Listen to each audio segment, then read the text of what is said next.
The Persian Empire stretched vast and shining, its borders spanning from India to Ethiopia, 127 provinces bound under King Xerxes. His palace in Susa glittered with marble columns, golden cups, and curtains of white and purple linen that swayed gently in the desert breeze. In the third year of his reign, the king decided to hold a feast so magnificent that all generations would remember his glory.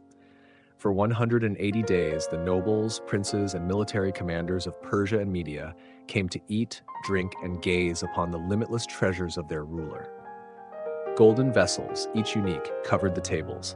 Silver rings fastened the curtains. And even the couches were made of gold and silver.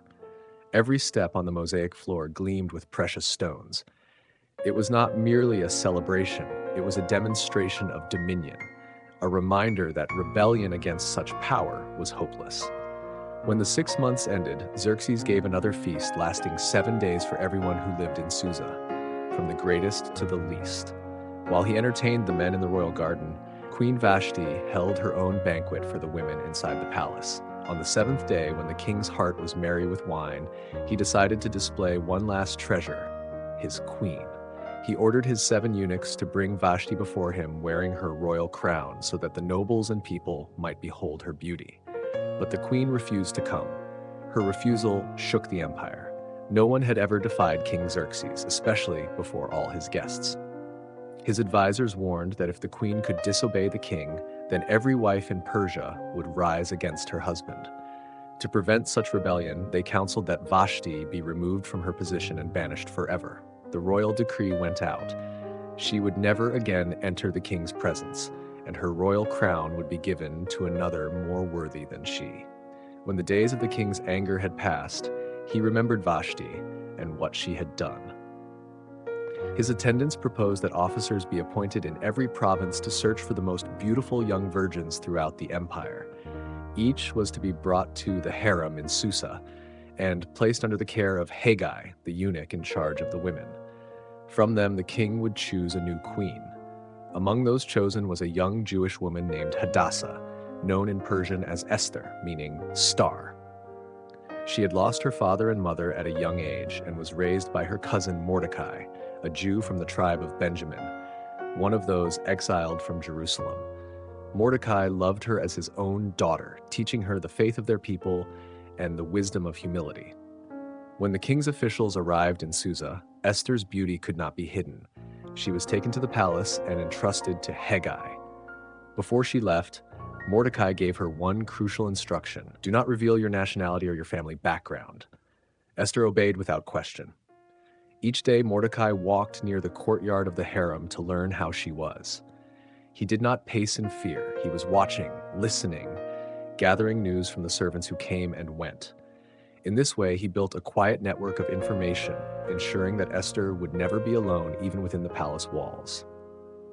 The preparation for each young woman lasted 12 full months, 6 months with oil of myrrh and 6 months with perfumes and cosmetics. Only then could she be presented to the king. When Esther's turn came, she asked for nothing except what Haggai advised. Her modesty pleased everyone who saw her. When she was brought before King Xerxes, the king loved her more than all the others. He set the royal crown upon her head and made her queen instead of Vashti. A great celebration followed, feasting, holidays, and gifts throughout the empire. Yet even in her glory, Esther kept Mordecai's command. She did not reveal her people or her faith, for she still followed his counsel just as she had when he raised her. And so, beneath the glittering splendor of Persia's court, a quiet plan of heaven was already unfolding. An orphan girl hidden among the nations, lifted to a throne she had never sought, prepared for a destiny she could not yet see. While Esther was settling into her new life as queen, Mordecai continued his daily watch by the palace gate. There, he built quiet friendships with guards, servants, and messengers, learning every whisper that passed through the royal halls. One day, as he sat in his usual place, he overheard 2 of the king's officers plotting to assassinate Xerxes. Their words were low, but the intent was unmistakable.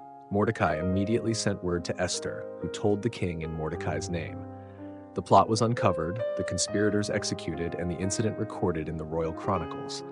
Yet Mordecai received no reward, only a brief note in the king's record, soon forgotten. Time moved on. A new name began to dominate the palace. Haman, son of Hammedatha, the Agagite, a descendant of Israel's ancient enemy, the Amalekites. King Xerxes promoted Haman above all the nobles and commanded that every official bow before him. But Mordecai refused. He would not kneel, nor would he pay homage. Each day, the same scene repeated itself. The officials bowed low as Haman passed, but Mordecai stood tall, unbending, his eyes calm. When questioned, he answered simply, "I am a Jew." The others warned him that such defiance would cost his life, but Mordecai remained steadfast. When Haman learned that Mordecai refused to bow, he was enraged, but killing one man was not enough to satisfy his hatred. Upon discovering Mordecai's heritage, Haman resolved to destroy all Jews throughout the empire. Superstition guided his evil plan. In the 12th year of Xerxes' reign, he cast lots, Purim, to determine the day of their destruction. The lot fell on the 13th day of the 12th month, nearly a year away. Haman took this as a sign from his gods, believing the heavens themselves had approved his plot. He approached the king with careful deceit. "There is a certain people scattered among the provinces of your empire who keep themselves separate.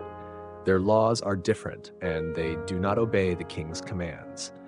It is not in your interest to tolerate them. If it pleases the king, issue a decree to destroy them, and I will contribute 10,000 talents of silver to the royal treasury." The king removed his signet ring and gave it to Haman. Letters were drafted in every language of the empire, sealed with the king's ring, and sent by swift couriers to every province. The decree commanded that all Jews, men, women, and children, be killed on the same day, the 13th of Adar, and their possessions plundered. When the decree reached Susa, confusion filled the city. Haman and the king sat down to drink, but the people trembled. Mordecai, upon hearing the news, tore his clothes, put on sackcloth and ashes, and went out into the streets wailing bitterly. He stopped at the palace gate, for no one in mourning clothes was allowed inside. His cry echoed through the city, and the Jewish people across the empire followed his example, fasting, weeping, and lying in ashes. News of Mordecai's grief reached Esther. Alarmed, she sent garments for him to wear so that he might enter the palace and explain, but he refused them. Desperate to understand, she sent Hathach, one of the king's eunuchs assigned to her, to ask what had happened. Mordecai told Hathach everything: the decree, Haman's plan, and even the exact amount of silver promised to the treasury. He handed Hathach a copy of the decree and instructed him, "Show this to Esther. Tell her to go to the king, beg for mercy, and plead for her people." When Hathach returned and relayed the message, Esther hesitated. All the king's officials know that for any man or woman who approaches the king in the inner court without being summoned, there is one law: death, unless the king extends his golden scepter, and I have not been called to him for 30 days. When Mordecai heard her reply, his answer was firm and piercing, like the voice of prophecy itself. "Do not think that because you live in the king's house, you alone will escape. If you remain silent at this time, deliverance will arise for the Jews from another place, but you and your father's family will perish. And who knows but that you have come to your royal position for such a time as this." The words struck Esther deeply. She felt fear and faith collide within her soul. For a long moment she was silent, then resolve settled in her heart. "Go," she said, "gather all the Jews in Susa, fast for me. Do not eat or drink for 3 days, night or day. My maids and I will fast as well. Then I will go to the king, even though it is against the law. If I perish, I perish." Those words traveled swiftly through the city. That night, every Jewish household in Susa went dark. No food, no water, only the quiet sound of prayer. The scent of ashes hung in the air as hundreds of hearts cried out to the God who had not been named, yet whose hand still moved unseen. 3 days passed. The fast of the Jews in Susa filled the city with a sacred stillness.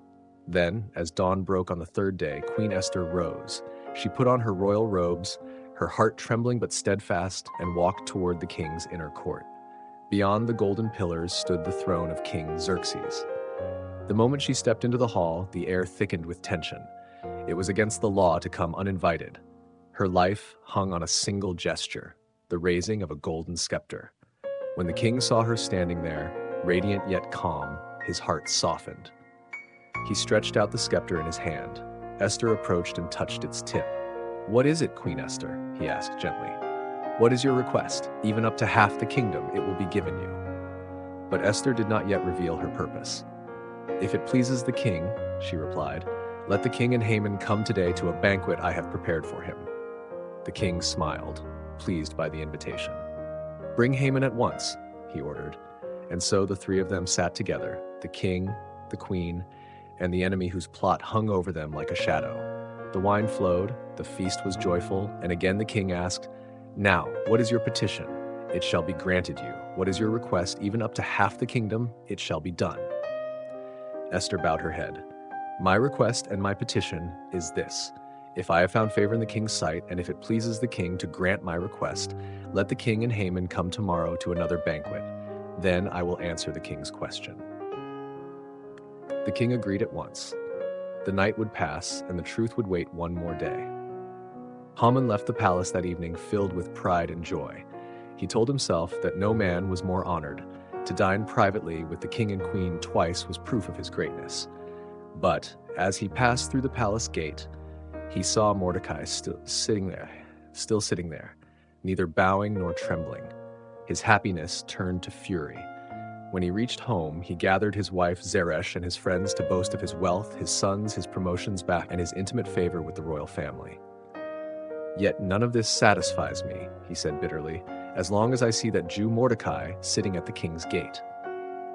His wife and friends replied, "Have a pole set up 75 feet high, and in the morning ask the king to have Mordecai impaled on it. Then go with the king to the banquet and enjoy yourself." The idea delighted Haman, and he ordered the gallows built that very night.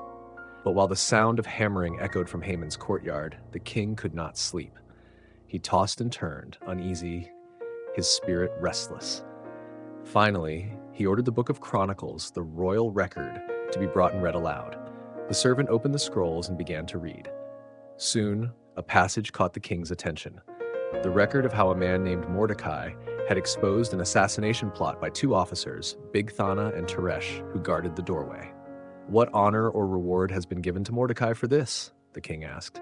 "Nothing has been done for him," the attendants replied. The king frowned. "Nothing? A man who saved the king's life?" At that very moment, just as dawn was breaking, Haman entered the outer court, coming to ask for permission to execute Mordecai. "Who is in the court?" asked the king. "Haman is here," said the attendants. "Bring him in," the king ordered. When Haman entered, the king asked without revealing the man's name, "What should be done for the man the king delights to honor?" Haman's heart swelled with pride. Who could the king possibly mean but me, he thought. And so he answered, his words dripping with self-glory. "For the man the king delights to honor, let them bring a royal robe the king has worn and a horse the king has ridden, one bearing the royal crest upon its head. Let one of the king's most noble princes clothe the man and lead him through the city streets, proclaiming before him, 'This is what is done for the man the king delights to honor.'" The king smiled. "Excellent. Go at once. Get the robe and the horse, and do as you have said, for Mordecai the Jew who sits at the king's gate. Do not neglect a single thing you have recommended." The words struck Haman like a thunderclap. His face went pale, but he dared not object. He took the robe and the horse and dressed Mordecai, leading him through the streets of Susa, shouting with forced voice, "This is what is done for the man the king delights to honor." Each word was bitter as ash in his mouth. When the parade ended, Mordecai returned quietly to the palace gate, but Haman hurried home in grief, his head covered. He told his wife and his friends everything that had happened. They looked at him with dread. "If Mordecai, before whom you have begun to fall, is of Jewish descent," they said, "you will not overcome him. You will surely come to ruin." Even as they spoke, the king's eunuchs arrived to escort Haman to the second banquet Esther had prepared. That evening, the air was heavy with destiny. The golden lamps flickered, and the wine shimmered like blood in crystal cups. The king, unaware of the storm about to break, turned to his queen once more. "Queen Esther, what is your petition? It shall be granted. What is your request? Even up to half the kingdom, it shall be done." Esther took a deep breath, her voice calm but trembling with truth. "If I have found favor with you, O king, and if it pleases you, grant me my life and spare my people. For we have been sold to be destroyed, killed, and annihilated. If we had merely been sold as slaves, I would have remained silent. But this is a matter of life and death." The king's eyes widened in disbelief. "Who is he? Where is the man who has dared to do such a thing?" Esther turned and pointed across the table. "An adversary and an enemy, this vile Haman." Haman froze. Terror seized him. The king rose in fury and stormed out into the palace garden. Haman, realizing that the king's wrath meant death, stayed behind to beg Queen Esther for his life. He fell at her couch, pleading desperately. At that moment, the king returned. Seeing Haman fallen upon the queen's couch, he shouted, "Will he even assault the queen while she is with me in the house?" The words had barely left his mouth when the servants covered Haman's face, the mark of doom. Then one of the eunuchs said, "A gallows 75 feet high stands by Haman's house, the one he built for Mordecai, who spoke up to help the king. Hang him on it," said the king. And they impaled Haman upon the very gallows he had prepared for Mordecai. That night, the wrath of the king subsided, and the justice of God was complete. The night passed, but the heat of conflict still lingered in the air of Susa. The streets, once soaked with blood, now lay strewn with the bodies of the slain. Yet the Jews did not rejoice in cruelty. Their tears fell as prayers of gratitude, for they knew their survival did not come from the sword, but from the unseen hand of the Almighty, the one who had guided dreams, counsel, and even a king's sleepless night. After the decree allowing self-defense was issued, Mordecai rose to great power, becoming the most honored man in the empire after the king. Yet he did not use his authority for revenge. His heart was set on peace. He wrote letters to all provinces, commanding the Jews to celebrate the days when they had been saved from destruction. In those letters, he wrote, open quote, "On the 14th and 15th days of the month of Adar, the Jews gained rest from their enemies. Their sorrow was turned into joy, and their mourning into a day of celebration." Close quote. This became the origin of the Feast of Purim, named after the Pur, the lot Haman had cast to choose the day of their annihilation. In Susa, Queen Esther stepped out from her chamber and looked through the tall windows upon the city. The banners fluttered in the wind, and laughter drifted through the streets. Yet in her eyes were the faces of her people, once terrified, now radiant with new hope. She remembered the night when her trembling hand had reached for the golden scepter, the moment she walked through death's door for the sake of her nation. And now she understood. What the world called chance was, in truth, divine timing disguised as coincidence. Mordecai entered the room, still clothed in the royal garments of blue and white. Bowing slightly, he said, "The work is done. The far provinces have prevailed. No one dares to harm our people anymore." Esther nodded softly. "And no more blood has been shed?" "No," Mordecai replied. "They now know that the God of the Jews protects his own." For a moment, silence filled the chamber.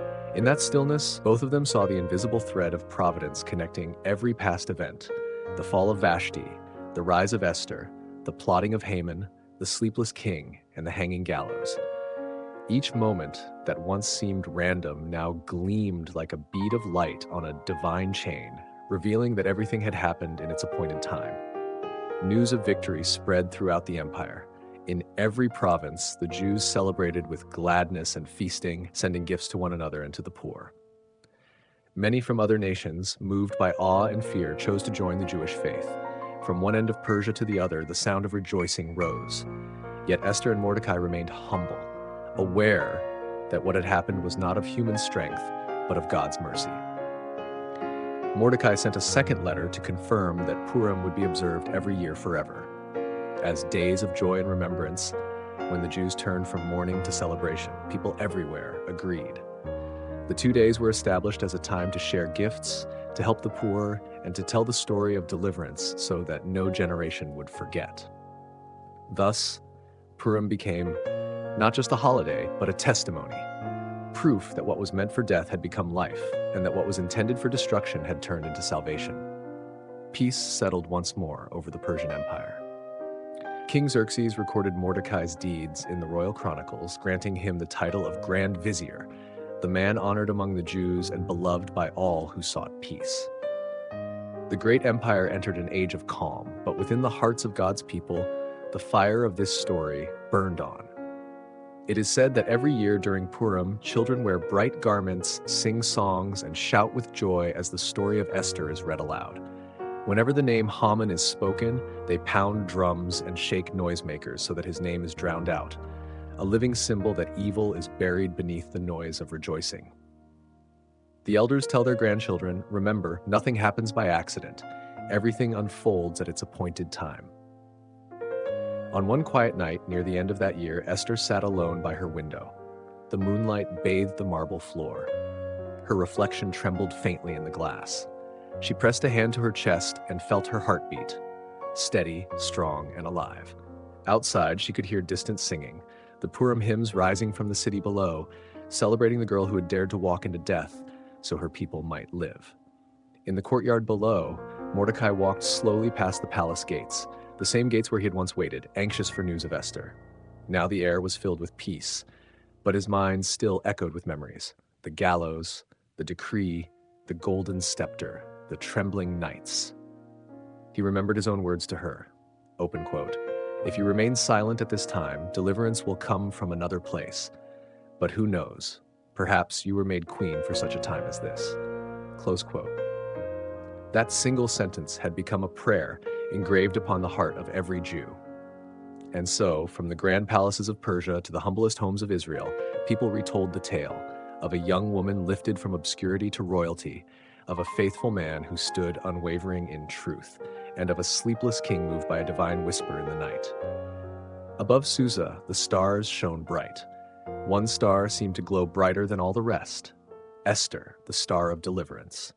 The wind carried the scent of incense through the night, mingled with distant music.